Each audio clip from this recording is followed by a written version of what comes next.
हमारे YouTube channel knowledge tablet को subscribe करें और बेल आइकन को प्रेस करें ताकि हमारी आने वाली लेटेस्ट वीडियो आपको सबसे पहले मिले। हेलो दोस्तों, राम राम, आदाब, सत श्री अकाल। कैसे हैं आप सब? उम्मीद है मज़े में होंगे। और अब आपका टाइम ज़्यादा ख़राब ना करते हुए हम चलते हैं सीधे अपने वीडियो की तरफ। आज हम बात करेंगे उस शख्सियत की जिसने भारतीय खेल जगत को नए आयाम दिए। वो शख्सियत जो किसी की पहचान की मोहताज नहीं। हम बात करेंगे फ्लाइंग सिख मिल्खा सिंह के बारे में। मिल्खा सिंह ने यूँ तो एशियाई खेलों में 4 स्वर्ण और राष्ट्रमंडल खेलों में 1 स्वर्ण पदक जीता है, लेकिन जब भी उनका जिक्र आता है उनकी जीतों से कहीं ज़्यादा उनकी एक हार की चर्चा होती है। यूँ तो ओलंपिक खेलों की व्यक्तिगत स्पर्धाओं में अब तक भारत को कई पदक मिल चुके हैं, लेकिन रोम ओलंपिक में मिल्खा सिंह के पदक चूकने की कहानी को इन सब से कहीं ज़्यादा शिद्दत से याद किया जाता है। शायद इसकी वजह यह है कि दिल टूटने की कहानियाँ जीत की कहानियों से कहीं ज़्यादा ताकतवर होती हैं। रोम जाने से 2 साल पहले से ही मिल्खा सिंह को विश्व स्तर का एथलीट माना जाने लगा था, जब उन्होंने कार्डिफ राष्ट्रमंडल खेलों में तत्कालीन विश्व रिकॉर्डर होल्डर मेल स्पेंस को हराकर स्वर्ण पदक जीता था। रोम में भारतीय एथलेटिक्स टीम के उप कोच वेंस रील को पूरा विश्वास था कि मिल्खा इस बार पदक जरूर लाएंगे, शायद स्वर्ण पदक भी ले आएं। उनकी इस उम्मीद के पीछे कुछ कारण भी थे। मिल्खा सिंह याद करते हुए कहते हैं, रोम ओलंपिक जाने से पहले मैंने दुनिया भर में कम से कम 80 दौड़ों में भाग लिया था। उसमें मैंने 77 दौड़ें जीती, जिससे मेरा एक रिकॉर्ड बन गया था। सारी दुनिया ये उम्मीद लगा रही थी कि रोम ओलंपिक में कोई अगर 400 मीटर दौड़ जीतेगा तो वो भारत के मिल्खा सिंह होंगे।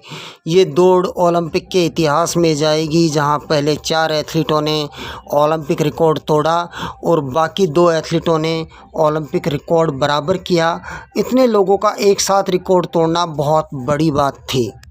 रोम में मिल्खा सिंह 5वीं हिट में दूसरे स्थान पर आए। क्वार्टर फाइनल और सेमीफाइनल में भी उनका स्थान दूसरा रहा, लेकिन उनके पक्ष में खास बात ये थी कि उन्हें स्थानीय दर्शकों से बहुत समर्थन मिल रहा था। उन्होंने बताया, जब भी मैं स्टेडियम में दाखिल होता था, सारा स्टेडियम बेस्ट विशेष से गूंज उठता था। लोग कहते थे कि ये साधु है, क्योंकि इससे पहले उन्होंने सरदार देखा नहीं था। वो कहते थे इसके सिर पर जो जूड़ा है साधुओं की तरह है। आम तौर पर सेमीफाइनल दौड़ के अगले दिन ही फाइनल दौड़ होती थी, लेकिन 1960 को रोम ओलंपिक खेलों में 400 मीटर की फाइनल दौड़ 2 दिन बाद हुई। इससे मिल्खा सिंह को उस दौड़ के बारे में सोचने का और मौका मिल गया और वो दबाव में आ गए। वो इतने नर्वस थे कि अपने ही कमरे में तेज़ कदमों से चलने लगे। बाद में उन्होंने अपनी आत्मकथा the race of my life में लिखा, अचानक मेरे दरवाजे को किसी ने खटखटाया। बाहर हमारे मैनेजर उमराव सिंह थे। वो मुझे एक लंबी वॉक पर ले गए। हम कई पत्थर वाली गलियों, इमारतों, फव्वारों और तोरण द्वारों के सामने से गुजरे। वो मुझसे पंजाब की बातें कर रहे थे और सिख गुरुओं की बहादुरी की कहानियाँ सुना रहे थे, ताकि अगले दिन होने वाले मुकाबले से मेरा ध्यान भट सके। अगले दिन कार्ल कॉफमैन को पहली लेन दी गई। अमेरिका के ओटिस डेविस दूसरी लेन में थे। मिल्खा सिंह का दुर्भाग्य था कि उन्हें 5वीं लेन मिली। उनकी बगल की लेन में एक जर्मन एथलीट था जो 6 धावकों में सबसे कमज़ोर था। मिल्खा सिंह ने बताया कि इस जर्मन एथलीट को वो पहले कई बार हरा चुके थे और इसकी वजह से ही उन्होंने इस दौड़ को गलत जज किया। जैसे ही स्टार्टर चिल्लाया, ऑन योर मार्क, मैं घुटनों के बल बैठा और धरती से प्रार्थना की कि हे धरती माँ, तुमने मुझे अब तक बहुत कुछ दिया है, आज भी मैं तुमसे उसी की उम्मीद करता हूँ। मैंने अपना सिर नीचा किया और एक लंबी सांस ली। जैसे ही पिस्टल की आवाज़ गूंजी, मैं कुलांचे भरने लगा। मिल्खा सिंह याद करते हैं, मैं 250 मीटर तक दौड़ को लीड कर रहा था। तभी मेरे दिल में ख्याल आया, मिल्खा सिंह, आप इतनी तेज़ दौड़ रहे हैं, हो सकता है इस दौड़ को आप पूरा नहीं कर पाएँ। जिस गति से मैं जा रहा था उसे मैंने कम किया। जब मैंने आखिरी कर्व ख़त्म किया और आखिरी 100 मीटर पर आया तो मैंने देखा कि 3-4 लड़के जो मुझसे पीछे दौड़ रहे थे मुझसे आगे निकल गए। मैंने उन्हें पकड़ने की कोशिश की, लेकिन आप समझ सकते हैं कि जो बराबर के खिलाड़ी होते हैं, अगर वो 3-4 गज आगे निकल जाएं तो उन्हें पकड़ना मुश्किल होता है। उस समय जो गलती मुझसे हुई, मेरी किस्मत का सितारा और साथ साथ भारत का मेडल उसी समय मेरे हाथों से गिर गया।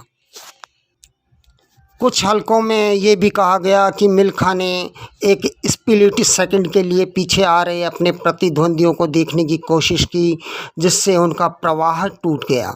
मिल्खा ने खुद बताया, मेरी यह आदत पड़ चुकी थी कि चाहे एशियन खेल हो या राष्ट्रमंडल खेल हो, मैं पीछे मुड़कर देखता था कि एथलीट मुझसे कितना पीछे दौड़ रहा है। रोम में भी मैंने पीछे मुड़कर देखा था, जिससे काफ़ी फ़र्क पड़ा। ये एक बहुत नज़दीकी दौड़ थी, जहां पहले 4 स्थानों का फैसला फोटो फिनिश से हुआ। डेविड, कॉफमैन, स्पेंस और मिल्खा चारों ने 45.9 सेकंड का पुराना ओलंपिक रिकॉर्ड तोड़ दिया। डेविस 44.9 सेकंड के समय के साथ पहले स्थान पर आई। कॉफमैन का भी समय 44.9 था, उन्हें फ़ोटो फिनिश में दूसरा स्थान मिला। स्पेंस का समय था 45.5, उन्हें कांस्य पदक मिला। मिल्खा ने 45.6 का समय निकाला, जो उस समय के ओलंपिक रिकॉर्ड से बेहतर था, लेकिन उन्हें चौथे स्थान पर ही संतोष करना पड़ा। 400 मीटर की उस ऐतिहासिक दौड़ को भारतीय हॉकी टीम के सदस्य ग्रुप कैप्टन RS भोला भी देख रहे थे। भोला ने बताया, मैं उस दौड़ को देख रहा था। हॉकी के खिलाड़ियों और भारतीय दल के दूसरे सदस्यों की इच्छा थी कि मिल्खा सिंह आज कुछ करेगा। मिल्खा में भी काफ़ी आत्मविश्वास था कि वो ओलंपिक रिकॉर्ड तोड़ेंगे, और वही हुआ। उसने शुरुआत बहुत अच्छी की, कर्व तक तो वो लीड कर रहे थे। उसकी यह गलती है कि उसने अपनी ऊर्जा को ढंग से इस्तेमाल नहीं किया। उसने एक बार पीछे मुड़कर देख लिया कि पीछे आ रहा एथलीट कितनी दूर है, जिसकी वजह से वो मारा गया। दिलचस्प बात यह थी कि स्वर्ण पदक जीतने वाले डेविस इस दौड़ में भाग लेने के लिए अमेरिका की तरफ से पहले चुने ही नहीं गए थे। मिल्खा सिंह याद करते हैं, डेविस मेरे साथ कभी दौड़ा नहीं था, बल्कि वो अमेरिकी रिले टीम में चौथे नंबर पर था। एक अमेरिकी एथलीट की टांग में चोट लग गई, जिसकी वजह से उसे 400 मीटर में दौड़ने का मौका मिल गया, वरना वो तो 400 × 4 मीटर रिले में ही दौड़ने आया था। ये उसका सौभाग्य था कि वो ये रेस जीत गया। हम सोच भी नहीं सकते कि वो ये दौड़ जीतेगा। एथलेटिक्स की दुनिया में मिल्खा सिंह को फ्लाइंग सिक्स के नाम से भी जाना जाता है। बहुत कम लोगों को पता है कि मिल्खा सिंह को फ्लाइंग सिख का ये खिताब पाकिस्तान के राष्ट्रपति फील्ड मार्शल अयूब खान ने दिया था, जब उन्होंने लाहौर में पाकिस्तान के चोटी के धावक अब्दुल खालिक को हराया था। दौड़ के बाद मिल्खा सिंह को पदक देते हुए अयूब खान ने कहा था, आज तुम दौड़े नहीं उड़े हो, इसलिए हम तुम्हें फ्लाइंग सिख के खिताब से नवाजते हैं। इसके बाद से मिल्खा सिंह को पूरी दुनिया में फ्लाइंग सिख के नाम से जाना जा लगा।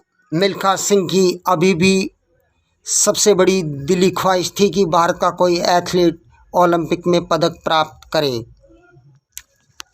तो दोस्तों, ये वीडियो आपको कैसा लगा? लाइक करें, कमेंट करें, सब्सक्राइब करें और बेल आइकन को प्रेस करें।